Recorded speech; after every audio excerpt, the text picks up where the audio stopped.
বিসমিল্লাহির রহমানির রহিম।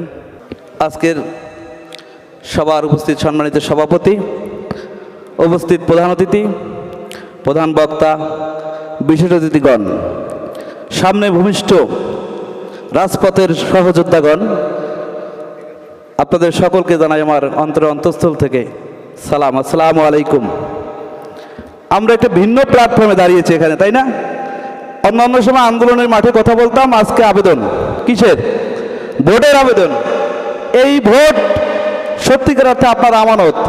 দিবেন কাকে? যে আমানত রক্ষা করবে তাকে। আমাদের এই নেতৃবৃন্দ যারা আজকে এই গণতান্ত্রিক সম্মিলিত গণতান্ত্রিক জোটের যে প্যানেল দেওয়া হয়েছে, এই প্যানেল দেখে আমি সত্যি আনন্দিত। আপনারা আনন্দিত? এই প্যানেলই পারবে আমাদের বাইরাকে সত্যিকার অর্থে সুসংগঠিত এবং ব্যবসা বান্ধব, আমাদের এই নবীন প্রবীণ যে মালিক আছে সকলের অধিকার রক্ষা করতে। ইতিমধ্যে এই প্যানেলে যারা নেতৃত্বে আসছেন তারা সাক্ষ্য রেখেছেন রাজপথে।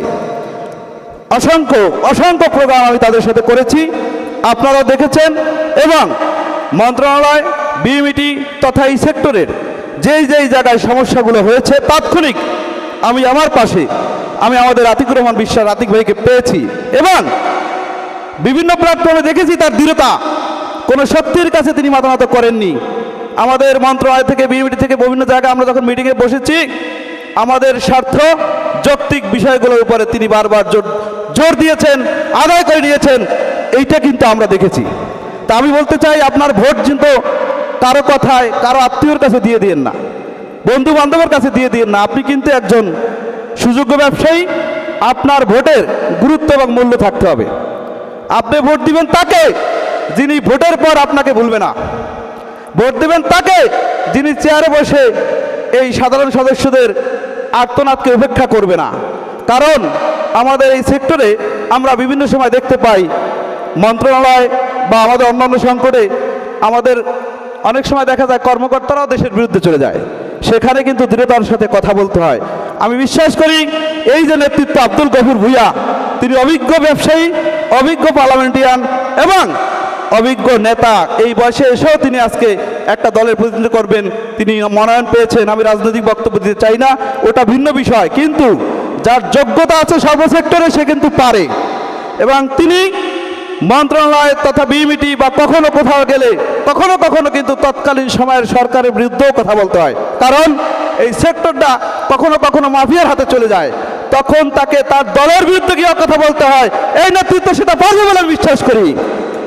কিন্তু আপনারা যদি ভোট দিতে ভুল করেন, আমরা অতীতে দেখেছি ক্ষমতাসীনদের থেকে সভাপতি হয়েছে, এই সেক্টর বাদ দিয়ে, ব্যবসা বাদ দিয়ে তারা তাদের মনোরঞ্জন করেছে। আমরা দেখছি আমাদের সিদ্ধান্ত নিয়ে তারা গেছে ভিতরে, তারা তাদের মুষ্টিময় কয়েকজনের সিদ্ধান্ত নিয়ে চলে এসেছে। আমি এই নেতৃত্বের কাছে প্রত্যাশা করব, এখন এই হাউজে আপনাদের জন্য যে আমরা ভোট চাচ্ছি, আমি ভোট চাচ্ছি, আমি এতটুকু আপনাদের কাছে অনুরোধ করব, আমি যদি কখনো বলি আতিক ভাই আমার এক ভাইয়ের বিপদ হয়েছে, তখন আপনি কিন্তু আসবেন। আমি বিশ্বাস রাখি উনি আসবেন। আমি আপনাদের কাছে অনুরোধ রাখবো, এই নেতৃত্বকে বিজয়ী করেন, বাইরা তথা এই সেক্টরে পরিবর্তন আসবে ইনশাআল্লাহ। সময় নিব না, আপনাদের ধৈর্য হারাবো না। সকলকে ধন্যবাদ দিয়ে আমার ক্ষুদ্র বক্তব্য এখানে শেষ করছি। আল্লাহ হাফেজ, সকলকে ধন্যবাদ।